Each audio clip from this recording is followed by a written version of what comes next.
ये साप्ताहिक बाइबल का उपदेश Plainfield Christian science church independent से है, जो प्लेनफील्ड, न्यू जर्सी, अमेरिका में है। अधिक जानकारी के लिए कृपया हमारी वेबसाइट पर जाएं www.plainfieldcs.com।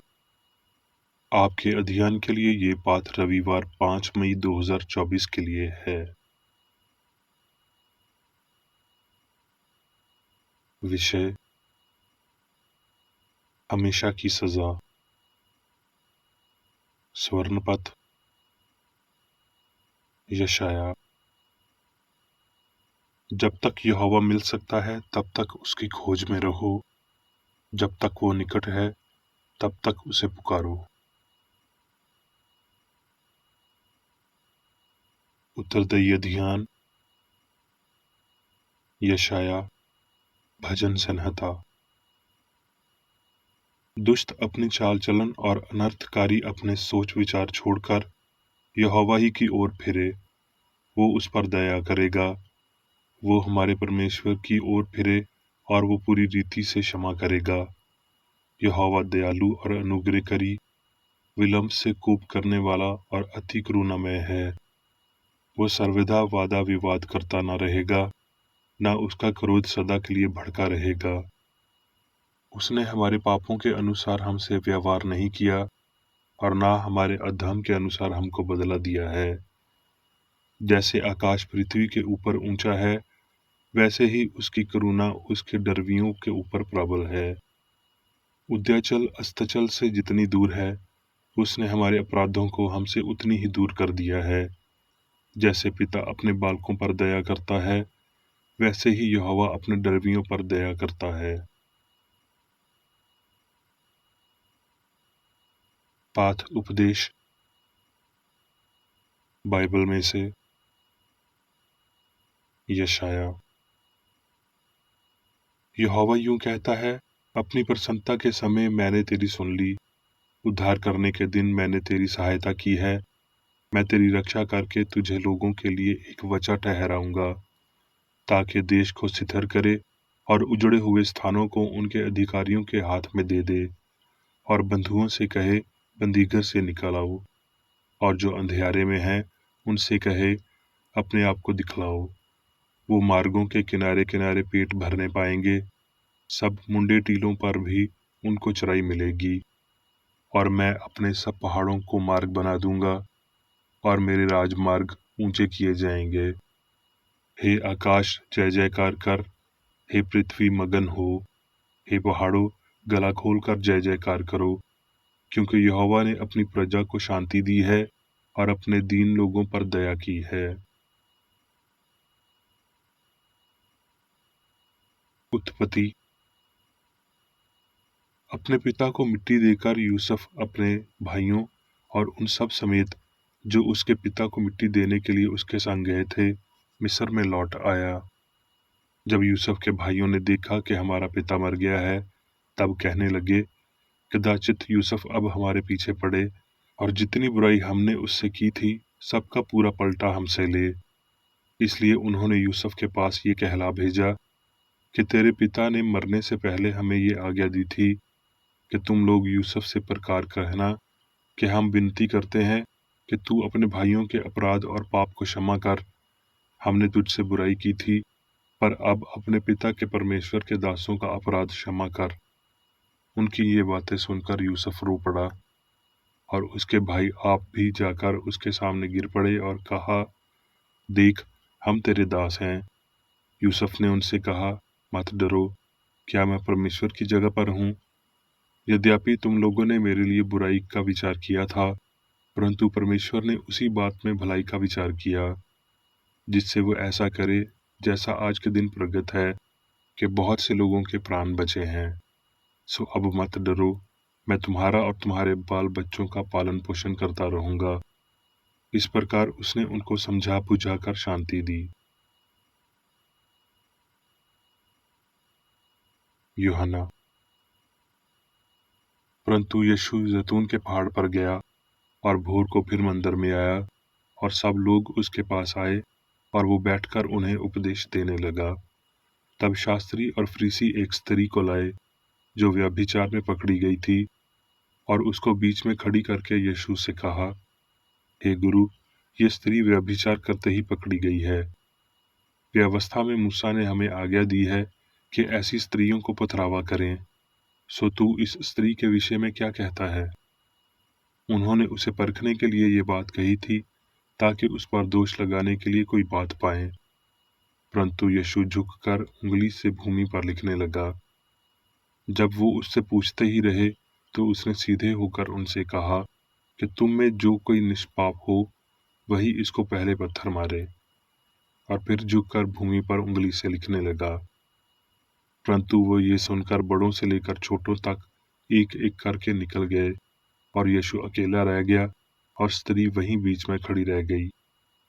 यीशु ने सीधे होकर उससे कहा, हे नारी, वो कहाँ गए? क्या किसी ने तुझ पर दंड की आज्ञा ना दी? उसने कहा, हे प्रभु, किसी ने नहीं। मैं भी तुझ पर दंड की आज्ञा नहीं देता। जा और फिर पाप न करना। मत्ती। तब पतरस ने पास आकर उससे कहा, हे प्रभु, यदि मेरा भाई अपराध करता रहे तो मैं कितनी बार उसे क्षमा करूं? क्या 7 बार तक? यीशु ने उससे कहा, मैं तुझसे नहीं कहता कि 7 बार, वरन 7 बार के 70 गुने तक। इसलिए स्वर्ग का राज्य उस राजा के समान है जिसने अपने दासों से लेखा लेना चाहा।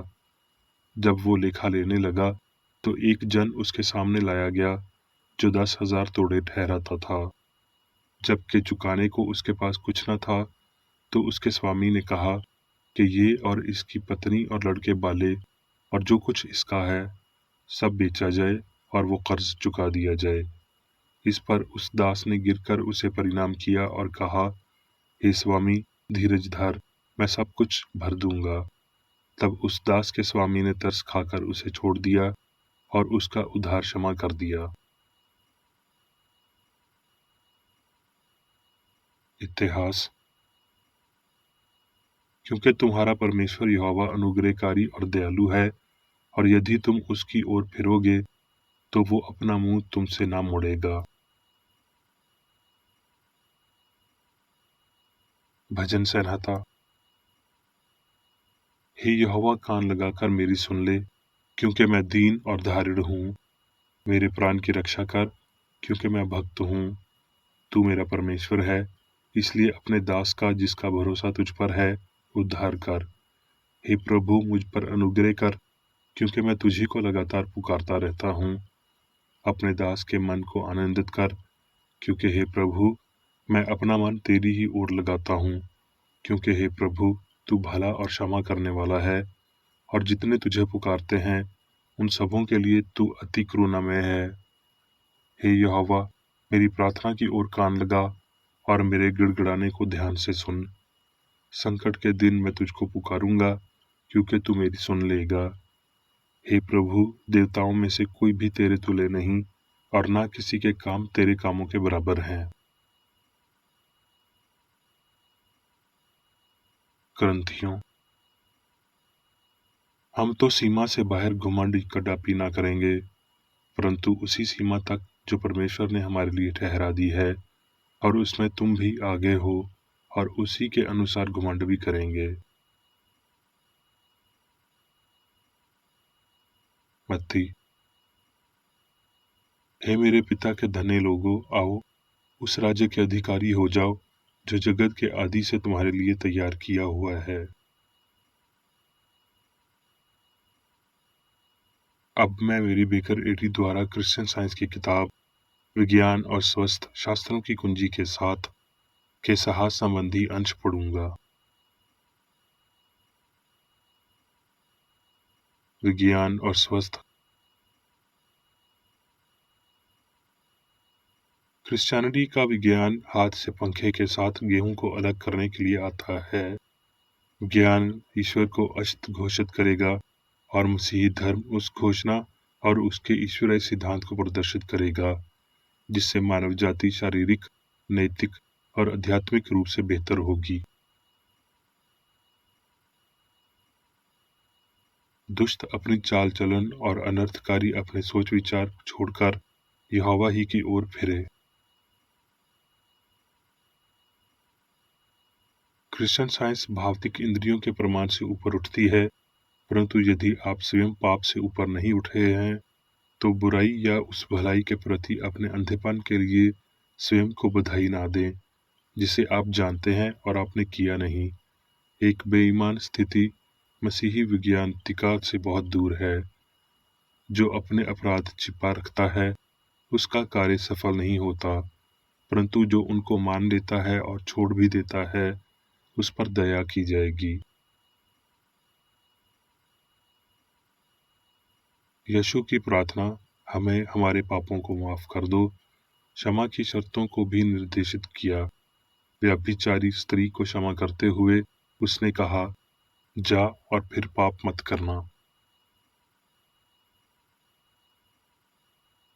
पाप और क्षमा, स्वार्थ और कामुकता की आशा के बीच में पेंडुलम की तरह झूलते हुए निरंतर प्रतिगमन का कारण बनता है। हमारी नैतिक प्रगति धीमी होगी। मसीह की मांग के प्रति जागते हुए नश्वर दुख का अनुभव करते हैं। ये उनके कारण होता है, यहाँ तक कि डूबने वाले पुरुषों के रूप में खुद को बचाने के लिए जोरदार प्रयास करना, और मसीह के अनमोल प्रेम के माध्यम से इन प्रयासों को सफलता मिली। पश्चाताप और पीड़ा के हर दर्द, सुधार के लिए हर प्रयास, हर अच्छा विचार और काम हमें पाप के लिए यीशु के प्रायश्चित को समझने और उसकी प्रभावकारिता की सहायता करने में मदद करेगा। लेकिन अगर पापी प्रार्थना और पश्चाताप करना, पाप करना और क्षमा करना जारी रखता है, तो उसके पास प्रायश्चित में बहुत कम हिस्सा है परमेश्वर के साथ एकता में, क्योंकि उसके पास व्यावहारिक पश्चाताप का अभाव है, जो हृदय को सुधारता है और मनुष्य को ज्ञान की इच्छा करने में सक्षम बनाता है। जो लोग प्रदर्शन नहीं कर सकते, कम से कम भाग में हमारे गुरु की शिक्षाओं और अभ्यास के दिव्य सिद्धांत का भगवान में कोई हिस्सा नहीं है। यदि उसके प्रति अज्ञान में रहते हैं, तो हमें कोई सुरक्षा महसूस नहीं करनी चाहिए, हालांकि भगवान अच्छा है। विज्ञान में कोई पाखंड नहीं है, सिद्धांत अनिवार्य है। आप मानवीय इच्छा से इसका मजाक नहीं उड़ा सकते। विज्ञान ईश्वरीय मांग है, मानवीय मांग नहीं। सदा सही होने के कारण इसका दायित्व कभी पछताता नहीं, बल्कि त्रुटि को शांत करके सत्य के दावे को कायम रखता है। ईश्वरीय दया की क्षमा त्रुटि का नाश है। यदि लोग अपने वास्तविक आध्यात्मिक स्रोत को सभी आशीषों के रूप में समझते हैं, तो वो आध्यात्मिकता के लिए संघर्ष करेंगे और शांति से रहेंगे। लेकिन नश्वर मन जितनी गहरी त्रुटि में डूबा है, आध्यात्मिकता का विरोध उतना ही तीव्र है, जब तक कि त्रुटि सत्य के सामने नहीं आ जाती।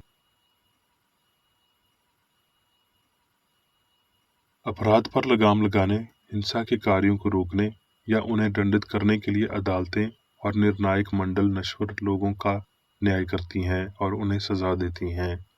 ये कहना कि इन न्याय अधिकारियों का शारीरिक या नश्वर मन पर कोई अधिकार क्षेत्र नहीं है, उदाहरण का खंडन करना होगा और ये स्वीकार करना होगा कि मानव कानून की शक्ति पदार्थ तक ही सीमित है, जबकि नश्वर मन, बुराई, जो वास्तविक गैर कानूनी है, न्याय की अवहेलना करता है और ये दया करने की अनुशंसा करता है। क्या पदार्थ अपराध कर सकता है? क्या पदार्थ को सजा दी जा सकती है? क्या आप उस मानसिकता को उस निकाय से अलग कर सकते हैं जिस पर न्यायालयों का अधिकार क्षेत्र है? नश्वर मन कोई पदार्थ नहीं, हर मामले में अपराधी है, और मानव कानून अपराध का सही अनुमान लगाता है और अदालतें मकसद के अनुसार उचित रूप से सजा सुनाती हैं। त्रुटि और सत्य के बीच, मांस और आत्मा के बीच ना तो कोई वर्तमान है और ना शाश्वत सह साझेदारी है। ईश्वर पाप, बीमारी और मृत्यु पैदा करने में असमर्थ है, क्योंकि वो इन त्रुटियों का अनुभव कर रहा है। उसके बाद मनुष्य के लिए ये कैसे संभव है कि वो त्रुटियों का इस तरह अधीन हो, यानी वो मनुष्य जो दिव्य समानता में बना है। क्या ईश्वर स्वयं से, आत्मा से भौतिक मनुष्य का निर्माण करता है? क्या बुराई अच्छाई से आगे बढ़ती है? क्या ईश्वरीय प्रेम मनुष्य को पाप की ओर प्रवृत्त करके और फिर उसके लिए उसे दंड देकर मानवता के साथ धोखा करता है? क्या कोई इसे अदीम बनाने या फिर उस युत्पन्न को दंडित करने को बुद्धिमानी और अच्छा कहेगा? यदि भौतिकवादी ज्ञान शक्ति है तो वो बुद्धि नहीं है, ये एक अंधी शक्ति है। मनुष्य ने कई आविष्कारों की खोज की है, लेकिन उसे अभी तक ये सच नहीं लगा है कि ज्ञान उसे ज्ञान के भयानक प्रभावों से बचा सकता है। अपने शरीर पर नश्वर मन की शक्ति को बहुत कम समझा जाता है। इस सपने को कायम रखने वाले झूठे सुकून से बेहतर है वो दुख जो नश्वर मन को उसके शारीरिक सपने से जगाएगा। पाप ही मृत्यु लाता है, क्योंकि पाप ही विनाश का एकमात्र तत्व है। उससे डरें जो आत्मा और शरीर दोनों को नरक में नष्ट करने में सक्षम है, यीशु ने कहा। इस पाठ के सावधानी पूर्वक अध्ययन से पता चलता है कि यहाँ आत्मा शब्द का अर्थ गलती या भौतिक चेतना है। ये आदेश रोम का नहीं, शैतान का नहीं, ईश्वर का नहीं, बल्कि पाप से सावधान रहने की चेतावनी थी। बीमारी, पाप और मृत्यु जीवन या सत्य के सहूर्ती नहीं है। कोई कानून उनका समर्थन नहीं करता। उनकी सत्ता स्थापित करने के लिए ईश्वर के साथ उनका कोई संबंध नहीं है। पाप अपना नरक स्वयं बनाता है और अच्छाई अपना स्वर्ग स्वयं बनाती है। पाप का नाश ही क्षमा का दिव्य तरीका है। ईश्वरीय जीवन मृत्यु को नष्ट करता है, सत्य त्रुटि को नष्ट करता है और प्रेम घृणा को नष्ट करता है। नष्ट होने के नाते पाप को क्षमा का कोई अन्य रूप नहीं है। क्या ईश्वर की क्षमा किसी एक पाप को नष्ट करने, भविष्यवाणी करने और सभी पापों के अंतिम विनाश को शामिल नहीं करती है? किसने महसूस किया है कि मानवीय शांति का नुकसान आध्यात्मिकता के लिए मजबूत इच्छाओं को प्राप्त नहीं हुआ है? स्वर्गीय भलाई के बाद की आकांक्षा, इससे पहले कि हमें पता चले कि ज्ञान और प्रेम का क्या संबंध है। सांसारिक आशाओं और सुखों का नुकसान कई दिलों के आरोही मार्ग को उज्जवल कर देता है। भावना के दर्द हमें जल्दी से सूचित कर देते हैं कि भावना के सुख नश्वर हैं और ये आनंद आध्यात्मिक है। भावना के दर्द सलामत हैं यदि वो झूठे सुखदायक विश्वासों को मिटा देते हैं और भावनाओं को आत्मा से आत्मा तक पहुंचाते हैं, जहाँ ईश्वर की रचनाएं अच्छाई हैं। ये हृदय को आनंदित करता है। ये विज्ञान की तलवार है जिसके साथ सत्य त्रुटि को नष्ट करता है। भौतिकता मनुष्य के उच्च व्यक्तित्व और भाग्य को स्थान देती है। वो समय निकट आता है जब नश्वर मन अपने भौतिक संरक्षण, आत्मिक और भौतिक आधार को त्याग देगा, जब विज्ञान में अमर मन और उसके घुटन को पकड़ लिया जाएगा और भौतिक विश्वास आध्यात्मिक तत्वों में हस्तक्षेप नहीं करेंगे। मनुष्य अविनाशी और शाश्वत है। अब मैं मेरी बेकर एडी द्वारा चर्च मैनुअल में दिए गए 3 दैनिक कर्तव्यों को पढ़ूंगा। दैनिक प्रार्थना।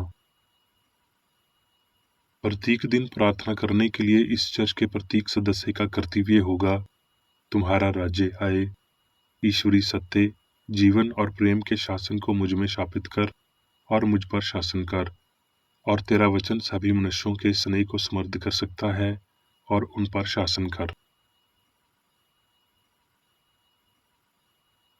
आदेशों और कर्तव्यों के लिए एक नियम। ना तो दुश्मनी और ना व्यक्तिगत लगाव मदर चर्च के सदस्यों के आदेशों और कर्तव्यों पर लागू करना चाहिए। विज्ञान में दिव्य प्रेम ही मनुष्य को नियंत्रित करता है और एक क्रिश्चियन विज्ञानी प्यार की मीठी सुविधाओं को दर्शाता है। प्यार में डांटने पर, सच्चा भाईचारा, परोपकार और क्षमा में। इस चर्च के सदस्यों को प्रतिदिन ध्यान रखना चाहिए और सभी बुराई दूर करने, भविष्यवाणी, न्याय करने, निंदा करने, परामर्श देने, प्रभावित करने या गलत तरीके से प्रभावित होने से बचने के लिए प्रार्थना करनी चाहिए। कर्तव्य के प्रति सतर्कता। इस चर्च के प्रत्येक सदस्य का ये कर्तव्य होगा कि वो प्रतिदिन आक्रामक मानसिक सुझावों से बचाव करे और भूलकर भी ईश्वर, नेता और मानव जाति के प्रति अपने कर्तव्य की उपेक्षा नहीं करनी चाहिए। उनके कामों से उन्हें आंका जाएगा और वो उचित या निंदनीय होगा।